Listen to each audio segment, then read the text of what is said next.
Louvado seja nosso Senhor Jesus Cristo, para sempre seja louvado. Hoje, então, nós vamos continuar a nossa catequese do Catecismo de São Pio X e nós vamos dar continuidade ao catecismo a partir de onde nós paramos na última vez, semana passada. Dessa vez, nós vamos ver sobre os pecados, quais os tipos de pecados que existem. A nossa catequese, invocando a presença da Santíssima Trindade e do Divino Espírito Santo. Em nome do Pai, do Filho, do Espírito Santo. Amém. Vinde, Espírito Santo, enchei os corações dos vossos fiéis e acendei neles o fogo do vosso amor. Enviai, Senhor, o vosso Espírito, e tudo será criado, e renovareis a face da terra.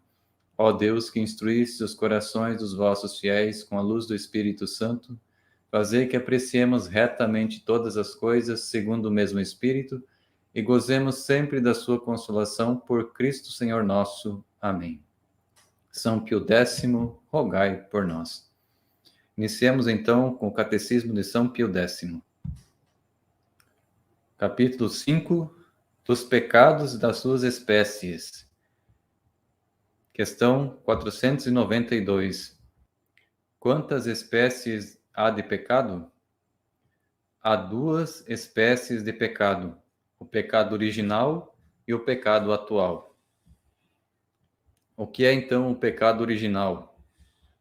O pecado original é aquele com o qual todos nascemos, exceto a Santíssima Virgem Maria, e que contraímos pela desobediência do nosso primeiro pai, Adão. Esse é o pecado original, é um pecado que é passado de pai para filho e que teve a sua origem com Adão e Eva no paraíso. E as consequências desse pecado se alastraram para todos os seus descendentes, chegando até nós. Nós vamos ver agora na Sagrada Escritura como ocorreu então esse pecado original. No livro do Gênesis, no capítulo 3, em alguns versículos, nós vamos ver a narração desse pecado de Adão e Eva. Deus disse assim: mas do fruto da árvore que está no meio do jardim, Deus disse: vós não comereis dele, nem o tocareis, para que não morrais. Perceba que Deus proíbe comer do fruto, e a consequência dessa desobediência é a morte. No entanto, segue o texto dizendo: a mulher, vendo que o fruto da árvore era bom para comer, agradável aspecto e muito apropriado para abrir a inteligência, tomou dele, comeu e apresentou também ao seu marido, que comeu igualmente. Disse também a mulher: Deus disse então a Eva, depois de ter cometido o pecado: multiplicarei os sofrimentos do teu parto. Aqui nós vamos ver já as consequências do pecado original. Sofrimentos do parto. Darás à luz com dores. Teus desejos te impelirão para o teu marido, e tu estarás sob o seu domínio. E disse em seguida ao homem: porque ouvistes a voz da tua mulher, e comestes do fruto da árvore que eu te havia proibido de comer, maldita seja a terra por tua causa. Tirarás dela com trabalhos penosos o teu sustento todos os dias da tua vida. Ela te produzirá espinhos e abrolhos, e tu comerás a erva da terra. Comerás o teu pão com o suor do teu rosto, até que voltes à terra de que fostes tirado, porque és pó, e a pó te há de se tornar. O Senhor Deus expulsou do jardim do Éden para que ele cultivasse a terra de onde havia sido tirado. Aqui já nós vemos que Deus está dizendo que o pecado atrai para si a condenação, que é a perda da graça, e isso leva à morte, né? Voltarás ao pó de onde você veio. Foi criado da terra, do barro, e dessa forma Adão volta ao barro novamente com a morte, que antes não havia se não houvesse o pecado.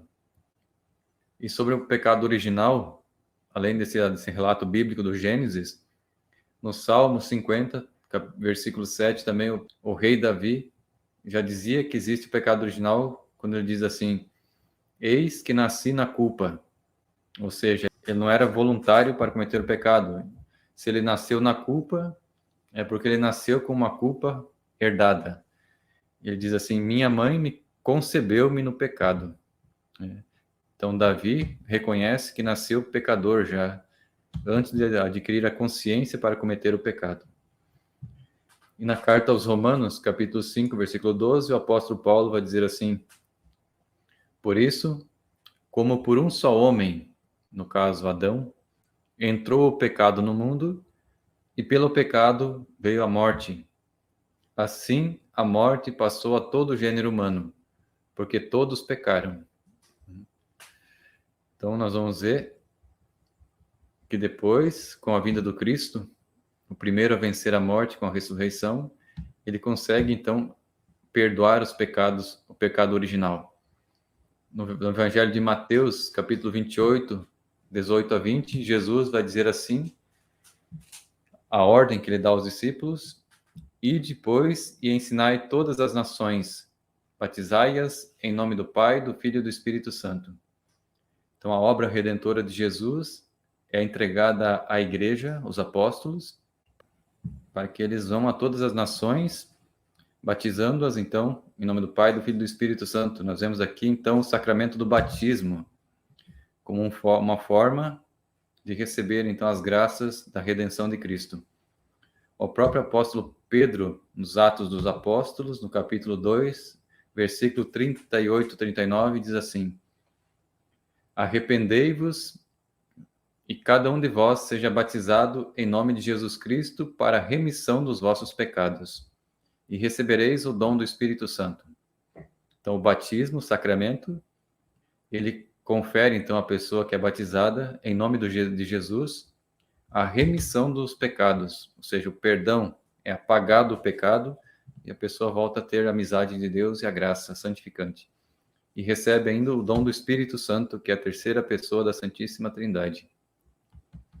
Também, Evangelho de João, capítulo 1, versículo 29.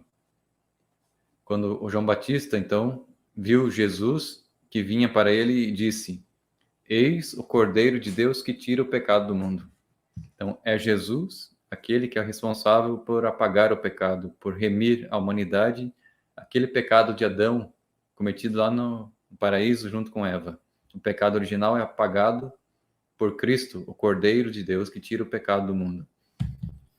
Na carta aos Romanos, capítulo 3, versículo 25, diz assim que ao qual Deus propôs para propiciação pela fé no seu sangue, para demonstrar a sua justiça pela remissão dos pecados dantes cometidos, sob a paciência de Deus.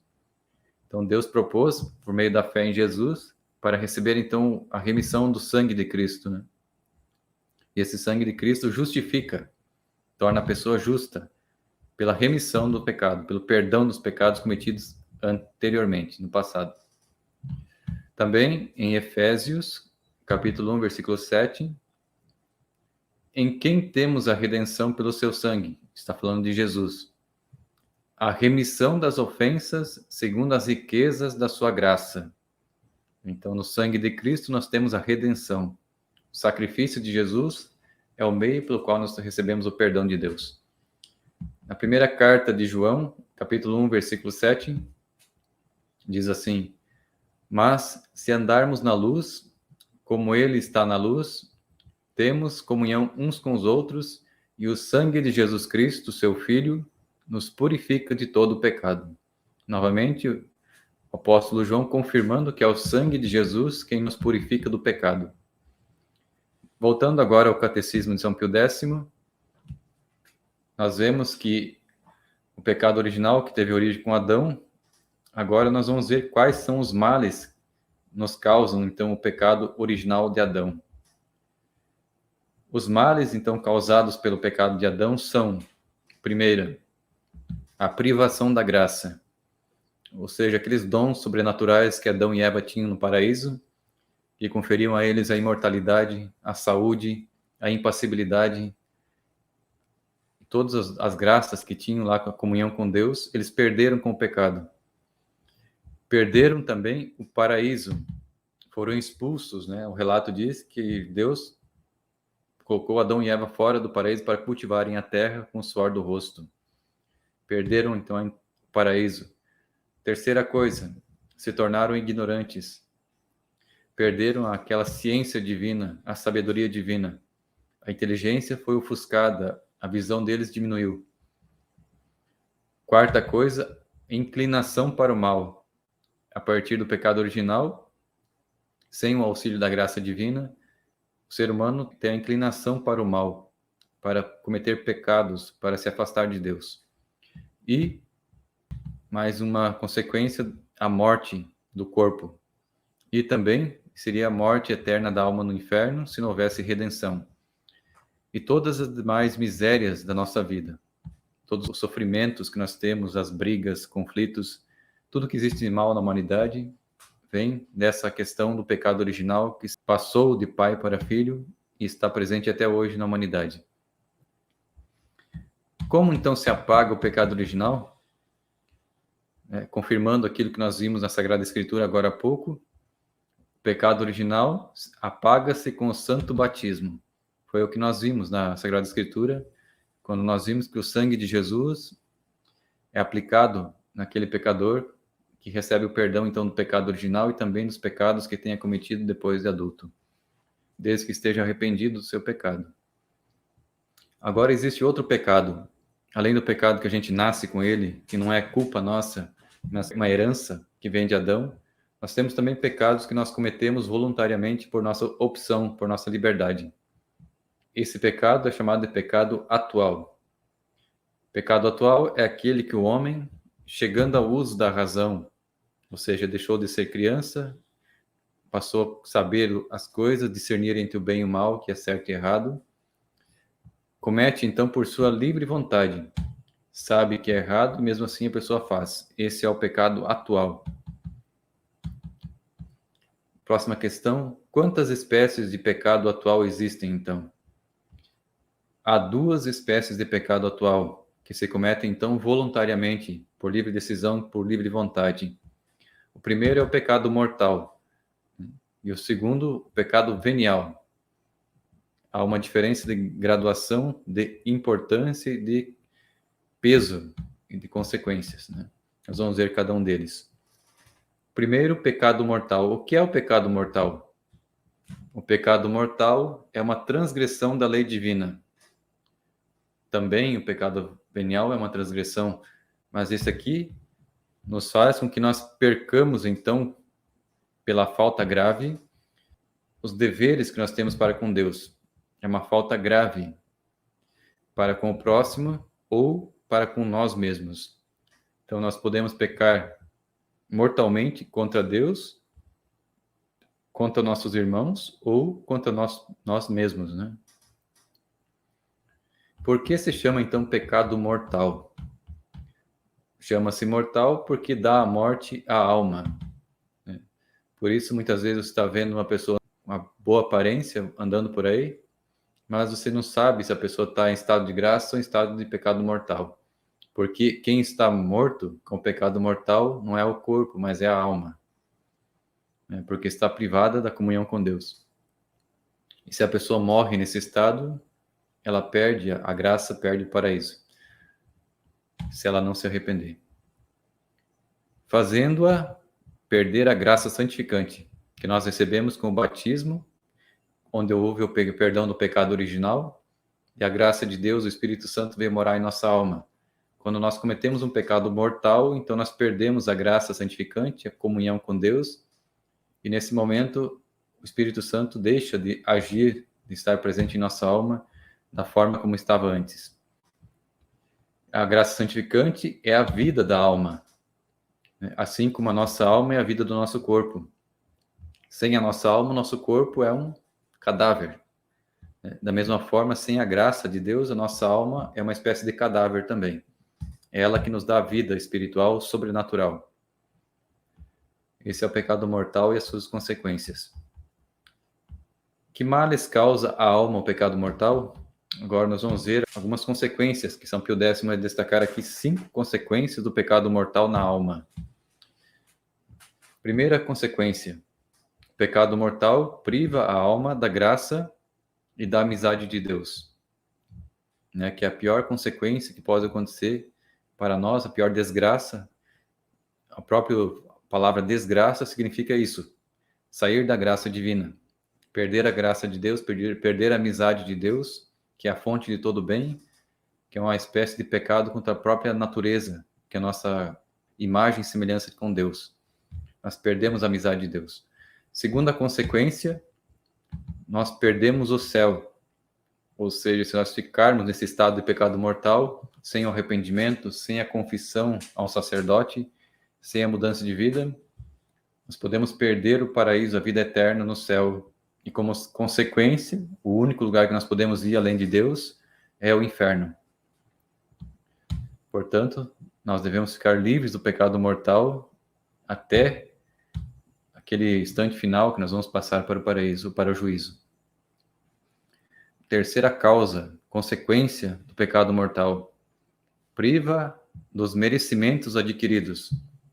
Ou seja, se a pessoa pode praticar qualquer obra de caridade, por mais bonita e grande que seja, se a pessoa não está com estado de graça na sua alma, se ela estiver em pecado mortal, essa boa obra dela não produz mérito nenhum, não adquire graça nenhuma de mérito, porque ela não possui a amizade de Deus e a alma está como um cadáver, né? Não está com estado de graça.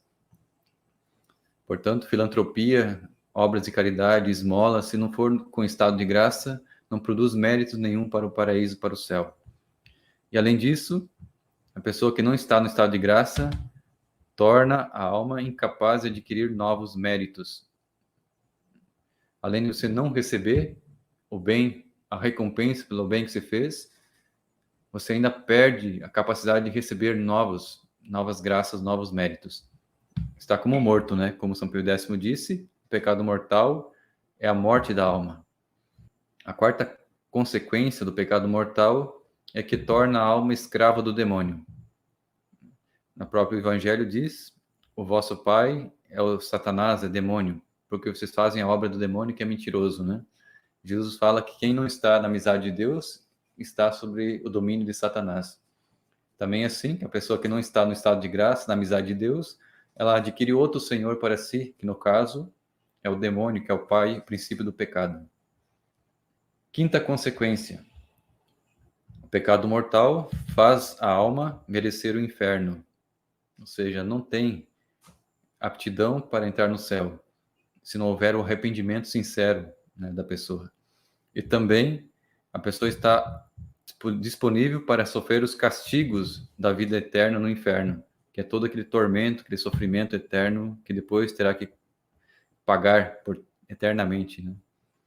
Então essas são as consequências do pecado mortal, por isso que o nome já diz pecado de morte, mortal, porque mata a alma. E o jeito de se livrar do pecado mortal é o arrependimento sincero, a confissão, a reparação desse pecado e uma vida nova, conversão. Questão 951. Além da gravidade na matéria, que mais se requer para haver um pecado mortal? No caso, a matéria grave são que os mandamentos da lei de Deus, né? Os 10 mandamentos e os mandamentos da igreja. Mas requer algumas condições para que um pecado seja grave. Por exemplo, uma criança pode cometer um ato que seria grave, mas como ela não tem a consciência de um adulto, não tem uma razão formada, consciência formada, esse pecado talvez não seja grave diante de Deus por causa da falta de consciência, de ciência e de liberdade.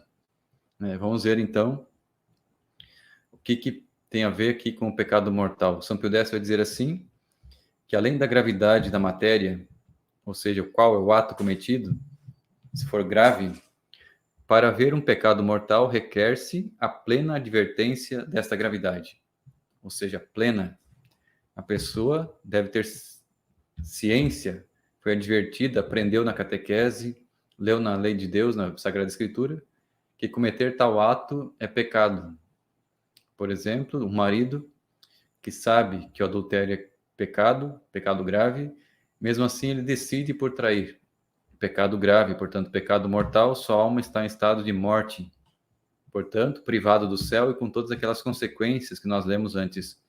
perda do paraíso e tantas mais, incapacidade para receber méritos. Tudo isso, então, assim como todos os outros pecados graves, como o homicídio, o roubo, não respeitar o pai e a mãe, a falta nos domingos, nos preceitos religiosos, que é um pecado contra o amor de Deus. Todos esses são pecados graves, porque você sabe pela lei de Deus, pelos mandamentos, que é uma obrigação nossa de cumpri-los, né? Em amor a Deus e aos irmãos. E além disso, além de ter a consciência, a formação, a pessoa deve ter a vontade livre de cometer o pecado. Que muitas vezes a pessoa pode ser forçada, né, a cometer um ato, e se ela é forçada, ela não tem plena liberdade para agir.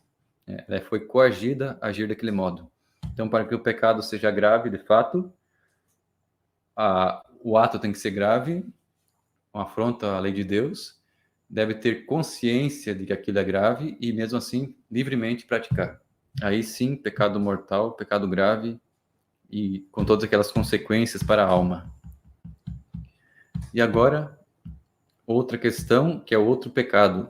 Nós vimos o pecado grave, agora nós vamos ver o que é o pecado venial. O pecado venial é uma leve transgressão, ou seja, é um pecado mais leve. Não chega a romper, então, a amizade com Deus.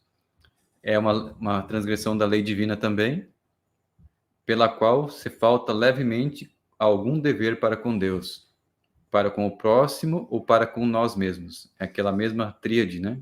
Deus, nós e o próximo.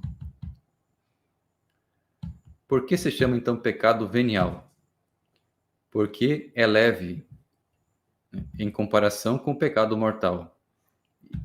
E porque não faz perder a graça divina, a graça santificante. Nós não perdemos, então, aquela amizade de Deus. Nós ainda podemos adquirir méritos, né? Não perdemos o acesso ao céu, ao paraíso. E porque Deus facilmente o perdoa. Mesmo assim, nós precisamos do arrependimento e do pedido de perdão. Esse pecado venial, nós podemos receber o perdão dele na própria missa, né, no ato penitencial, naquele momento em que o sacerdote nos convida ao pedido de perdão. Nós, sinceramente arrependidos, pedimos o perdão a Deus naquele momento e ele perdoa esse nosso pecado venial. Então, nós vamos ver na Sagrada Escritura alguns exemplos, então, de pecados mortais. Na primeira carta de João, capítulo 5, versículo 16, João diz assim: se alguém vir seu irmão cometer pecado que não leva à morte, perceba que existem pecados que levam à morte, o próprio apóstolo está dizendo. Mas existem pecados também que não levam à morte, que é o que nós acabamos de ver, que é o pecado venial. Então ele fala assim: ore a Deus e Deus dará vida ao que pecou. Refiro-me àquele cujo pecado não leva à morte, que não é pecado mortal. Há pecados que levam à morte. Não estou dizendo que se deva orar por esse. Né? Então, o conselho do apóstolo João, para que se ore para as pessoas se converterem, deixarem o pecado. E fala dos dois tipos de pecados que nós falamos, né? O grave, que é o mortal, e o venial, que é o mais leve. E agora, alguns exemplos de pecados graves, mortais, que privam do paraíso. Na carta aos Efésios, capítulo 5, versículo 3 a 5, o apóstolo Paulo diz assim, que a fornicação, que é a relação sexual fora do matrimônio, sagrado, contraído na igreja, diante do sacerdote, toda ação, todo sexo fora daquela relação marido e mulher, é fornicação. A impureza, sob qualquer forma, ou a avareza, que é a sede de bens materiais, né, a posse, a inveja, ciúmes, que disso não se faça menção entre vós. O apóstolo não quer nem que se comente sobre essas coisas entre os católicos, entre os cristãos. Como convém a santos, não convém falar sobre isso. Nada de obscenidades, de conversas tolas e levianas, porque tais coisas não convêm. Em vez disso, ação de graças, porque, sabei o bem, agora vêm as consequências do pecado grave. Nenhum dissoluto, aquele que vive uma vida mundana, ou impuro, ou avarento, que são considerados verdadeiros idólatras, né, que idolatram isso em lugar de Deus, criam um falso Deus, terá herança no reino de Deus. Então o apóstolo está dizendo que essas pessoas que cometem esses pecados graves não herdarão o reino de Deus e, portanto, serão condenados ao inferno se não houverem o arrependimento. Na carta aos Colossenses, capítulo 3, versículo de 5 a 9. Mortificai, pois, os vossos membros no que tem de terreno. E o que é, então? A devassidão, a impureza, as paixões, os maus desejos, a cobiça, que é uma idolatria. Dessas coisas provém a ira de Deus sobre os descrentes. Outrora também vós assim vivíeis, mergulhados como estáveis nesses vícios. Agora, porém, deixai de lado todas essas coisas. Deixai a ira, a animosidade, a maledicência, a maldade, palavras torpes da vossa boca. Nem vos enganeis uns aos outros. Vós vos despistes do homem velho com os seus vícios. Vários atos, vários pecados condenados pelo apóstolo. Na carta aos Gálatas, capítulo 5, versículo 19 a 21. Ora, as obras da carne são essas: fornicação, impureza, libertinagem, idolatria, superstição, inimizades, brigas, ciúmes, ódio, ambição, discórdia, partidos, invejas, bebedeiras, orgias e outras coisas semelhantes. Dessas coisas vos previno. Veja as consequências desses pecados mortais. Os que praticarem não herdarão o reino de Deus. Então nós temos aí uma lista de pecados mortais elencados pelo apóstolo. Quem pratica essas coisas não vai herdar a salvação eterna, ou seja, o paraíso. Romanos 1, 26, 31. Por isso, Deus os entregou às paixões vergonhosas. As suas mulheres mudaram as relações naturais em relação contra a natureza. Ou seja, deixaram de praticar o sexo normal com o homem. Do mesmo modo, também os homens, deixando o uso natural da mulher, partiram então o homem, arderam em desejos uns para com os outros, que é o homossexualismo, cometendo homens com homens a torpeza, e recebendo em seus corpos a paga devida ao seu desvario. Como não se preocupassem em adquirir o conhecimento de Deus, Deus entregou-os aos sentimentos depravados. O apóstolo chama de depravados aqueles que seguem, então, essas tendências, essas práticas homossexuais ou lesbianismos, né? E daí o seu procedimento indigno. São repletos de toda malícia, perversidade, cobiça, maldade, cheios de inveja, homicídio, contenda, engano e malignidade. São difamadores, caluniadores, inimigos de Deus, insolentes, soberbos, altivos, inventores de maldades, rebeldes contra os pais, são insensatos, desleais, sem coração, sem misericórdia. Então aqui nós vemos uma lista novamente de pecados graves e de vícios, né, que essas pessoas praticam, são pecados graves, mortais, e portanto também privam as pessoas da salvação eterna.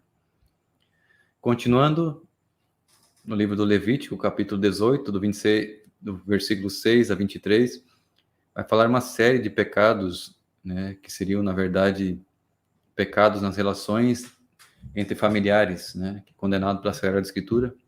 Nós começamos assim dizendo: nenhum de vós se achegará àquela que lhe é próxima por sangue, ou seja, não tem relação sexual com nenhum parente, né, tem linhagem sanguínea, para descobrir a sua nudez, ou seja, ter relação sexual. Eu sou o Senhor. Não descobrirás a nudez do teu pai nem da tua mãe, ou seja, não tenha relações com teu pai e tua mãe. Ela é tua mãe. Não descobrirás a sua nudez. Não descobrirás a mulher do teu pai, nem a nudez do teu pai, nem a da tua irmã, nem da filha do teu pai ou da tua mãe, nascida na casa ou fora dela. Não descobrirás a nudez da filha de teu filho, ou seja, do teu neto, nem da filha da tua filha, tua neta, porque é tua nudez, ou seja, não tem relação, né? Nem da filha da mulher do teu pai, nascida de teu pai, é tua irmã. E assim segue, então, o trecho do Levítico, né?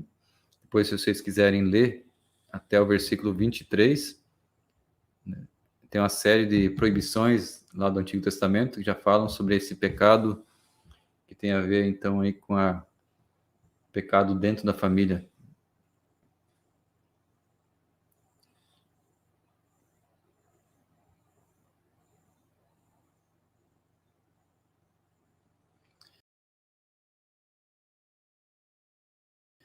Na primeira carta a Coríntios 6, 9 a 10, o apóstolo Paulo vai dizer assim: acaso não sabeis que os injustos não hão de possuir o reino de Deus? Então, mais uma vez, o apóstolo dizendo que os injustos não vão ser salvos.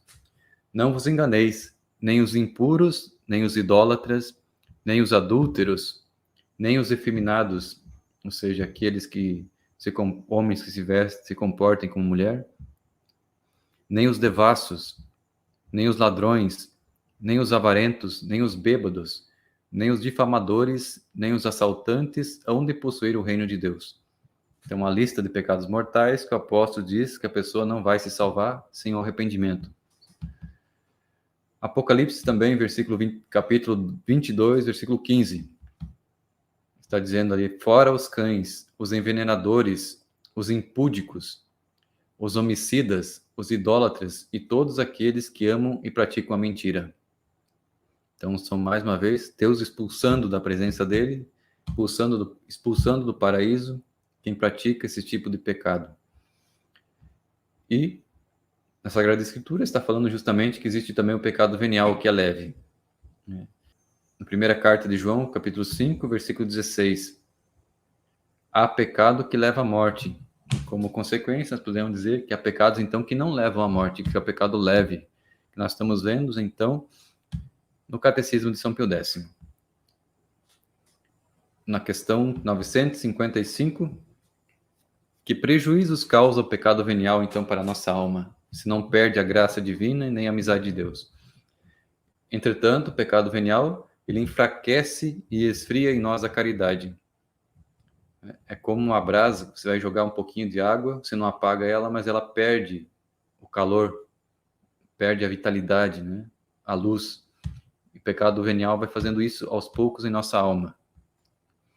E também o pecado venial dispõe-nos para o pecado mortal. É uma porta, é um início, né, para que a alma vá enfraquecendo a graça, vai perdendo o fervor, e pouco a pouco ela vai caindo então na tibieza, e no pecado mortal pode vir depois disso, por causa da própria fraqueza em que a graça começa a perder sua força em nossa alma. Terceira consequência: o pecado venial faz dos merecedores de grandes penas temporais. E se nós não pagarmos essas penas aqui, né, repararmos esses pecados aqui nesse mundo, nós teremos então depois, no outro mundo, né, que é o purgatório, nós não vamos ser condenados porque nós não perdemos a graça divina, não perdemos a amizade de Deus, mas se nós morrermos com pecados veniais, teremos de purificar depois a nossa alma no purgatório, as penas que nós não repararmos nesse mundo. E assim hoje nós concluímos essa primeira parte em que fala dos pecados, dos dois tipos de pecado, né? Pecado original, lá com a sua origem em Adão e Eva, e as consequências para nós, para toda a humanidade, em que Cristo abriu as portas da graça para que nós recebêssemos novamente a reparação desse pecado, o perdão desse pecado, pelo seu sangue e pelo seu sacrifício na cruz, que nós recebemos, como nós vimos na Escritura e também no Catecismo, por meio do sacramento do batismo. E quando nós livremente cometemos novos pecados, nós conseguimos recuperar então essa graça santificante, que é a vida da alma, por meio da confissão com o sacerdote. Lembrando sempre que para todo perdão é necessário arrependimento. E o arrependimento pressupõe o propósito de nunca mais voltar a cometer o mesmo pecado. Quando você se arrepende, você vai procurar o sacerdote com o propósito de não voltar nunca mais a cometer aquele ato que você acabou de cometer, né? Mesmo que seja grave ou leve. Também os pecados veniais podem ser confessados ao sacerdote. Convém que seja assim, para que nós adquiramos força, né? A graça de Deus possa crescer em nossa alma e não deixar que esse fervor vá perdendo a caridade aos poucos, que pode nos conduzir então ao pecado grave e mortal. Então, nós vamos encerrar a catequese dessa semana. Nós continuamos na semana que vem com mais umas questões, agora falando sobre os vícios dos pecados ou vícios capitais, que são os 7 pecados capitais, e outros pecados mais graves, né? Então, semana que vem, nós vamos continuar, então, vendo essas questões do pecado, dos vícios, para que nós tenhamos uma visão um pouco mais completa sobre essa relação. Deus, então, nos abençoe. Peçamos a Deus a graça, a São Pio X, a luz, a intercessão, para que nós possamos viver sempre na graça de Deus, evitando o pecado grave a todo custo e também os pecados veniais. Que nosso Senhor nos abençoe, nos livre de todo mal e nos conduza à vida eterna. Amém. Louvado seja o nosso Senhor Jesus Cristo, para sempre seja louvado. Amém.